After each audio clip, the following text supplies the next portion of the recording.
गौतम बुद्ध से जाने कि कोई व्यक्ति बलात्कारी क्यों बन जाता है। एक बच्चा जब पैदा होता है तो उसके चेहरे पर मासूमियत होती है, एक शांति होती है, पर जैसे जैसे वह बड़ा होता है तो उसके भीतर ऐसा क्या घटित हो जाता है जो उसे एक बलात्कारी बना देता है। आज कोलकाता वाले केस के बाद सभी लोग व्हाट्सएप्स पर, इंस्टाग्राम पर और अलग अलग सोशल मीडिया प्लेटफॉर्म्स पर अपना दुख व्यक्त कर रहे हैं। लेकिन जब सभी लोग दुख व्यक्त कर रहे हैं तो फिर ये बलात्कारी आते कहाँ से हैं? क्या आपने कभी इस प्रश्न पर गौर किया है?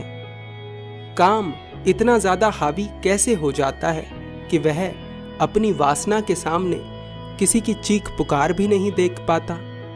गौतम बुद्ध का एक बात के लिए विरोध किया जाता था और आज भी किया जाता है।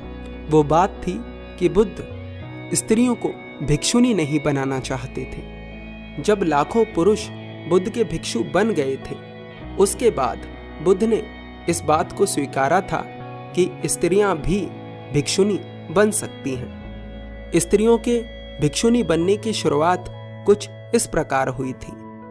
गौतम बुद्ध की असली माता का नाम था, जिन्होंने उन्हें जन्म दिया था, उनका नाम था महामाया, और जिन्होंने उन्हें पाला था उनका नाम था प्रजापति।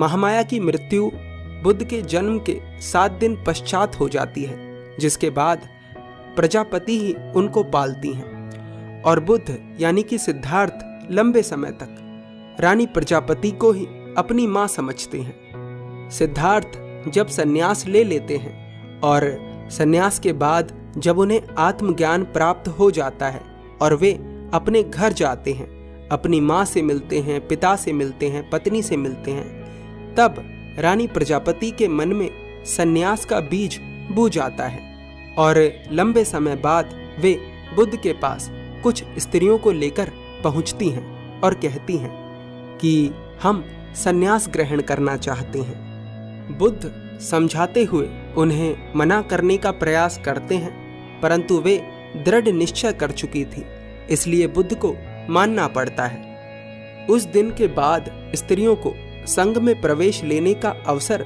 मिलने लगता है। लोगों के मन में इस बात के लिए क्रोध था कि बुद्ध ने स्त्रियों को इतनी देरी से संन्यास लेने की अनुमति क्यों दी, और हो सकता है आपके मन में भी ये बात हो, पर इसके पीछे का कारण क्या था वे आप इस घटना से जानेंगे। कुछ दिन सब कुछ ठीक चला, फिर एक दिन कुछ ऐसा घटा जिसे आपको जरूर समझना चाहिए। एक दिन बुद्ध की एक भिक्षुनी भिक्षाटन करके एक जंगल के रास्ते से गुजर रही थी, तो मार्ग में उसे एक पुरुष मिल गया। उस पुरुष ने उस भिक्षुनी का रास्ता रोकने का प्रयास करा, लेकिन उस भिक्षुनी ने अपना रास्ता बदल दिया। उसके बाद उस पुरुष ने उस स्त्री का हाथ पकड़ लिया और उसके साथ जबरदस्ती करने लगा। वह भिक्षुनी चीखी चिल्लाई, लेकिन दूर दूर तक उसकी आवाज सुनने वाला कोई नहीं था। कहानी कहती है कि किसी प्रकार से वह स्त्री बलात्कार का शिकार होने से बच गई। उसके बाद वह भिक्षुनी बुद्ध के पास गई और उसने बुद्ध को सारी घटना बताई। बुद्ध ने कहा कि यही कारण था जिसकी वजह से मैं स्त्रियों को संघ में प्रवेश देने से झिझक रहा था। इस घटना के बाद बुद्ध ने स्त्रियों के लिए कुछ नियम बनाए, जिनका पालन करने से इस तरह की घटनाएं होना कम हो गईं। बुद्ध से किसी ने पूछा कि कोई व्यक्ति बलात्कार जैसी घटनाओं को अंजाम क्यों देता है और कोई व्यक्ति बलात्कारी कैसे बन जाता है। बुद्ध ने बताया कि 2 तरह के लोग बलात्कारी बनते हैं। पहले वे जो जबरदस्ती काम ऊर्जा को दबाते हैं और उसका रूपांतरण नहीं करते, उसका उपयोग नहीं करते। जब कोई व्यक्ति खुद को सन्यासी समझने लगता है, खुद को तपस्वी समझने लगता है, लेकिन उसके भीतर काम ऊर्जा का रूपांतरण नहीं हो रहा होता है, तो एक समय के बाद काम ऊर्जा प्रबल रूप लेकर बलात्कार जैसा कर्म करवा देती है। उदाहरण के लिए, यदि कोई व्यक्ति समाज की नजरों में संत है, तपस्वी है, लेकिन भीतर उसके कोई बदलाव नहीं है, कोई रूपांतरण नहीं है, कोई तपस्या नहीं चल रही है, कोई ध्यान नहीं चल रहा है, तो संभावना है कि अवसर मिलने पर वह बलात्कार जैसे कर्म में उतर सकता है। दूसरे तरह का व्यक्ति जो बलात्कारी बनता है वो कुछ इस प्रकार होता है जिसे बचपन से ही सही संस्कार नहीं मिलते, जिसके भीतर सही बीज नहीं बोए जाते।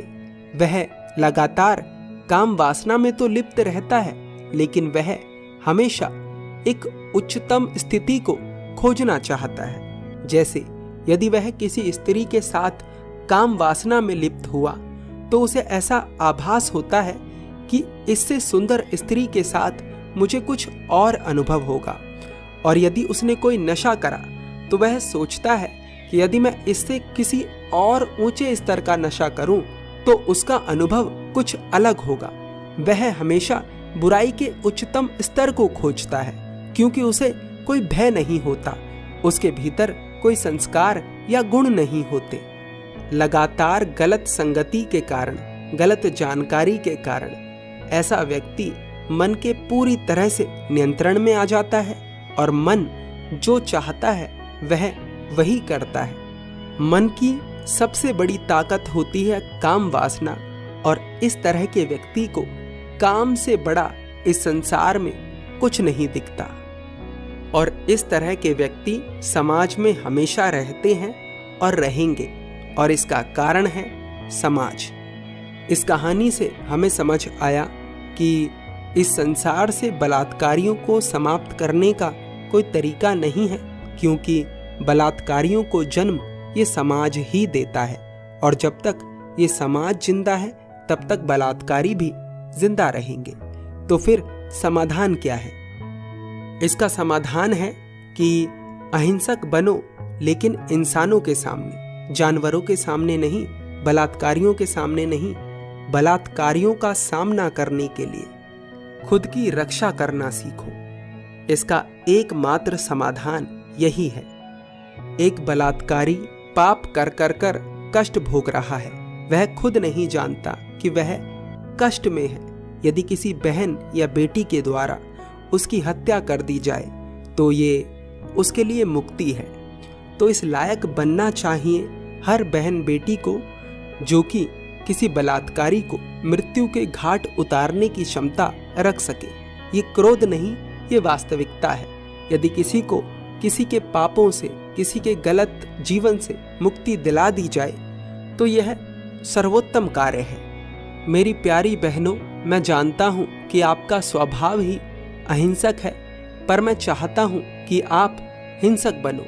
अपनी छोटी बहनों की रक्षा के लिए हिंसक बनो और उन्हें भी हिंसक बनाओ, ताकि कोई भी बलात्कारी, कोई भी जानवर उन्हें दबा ना सके।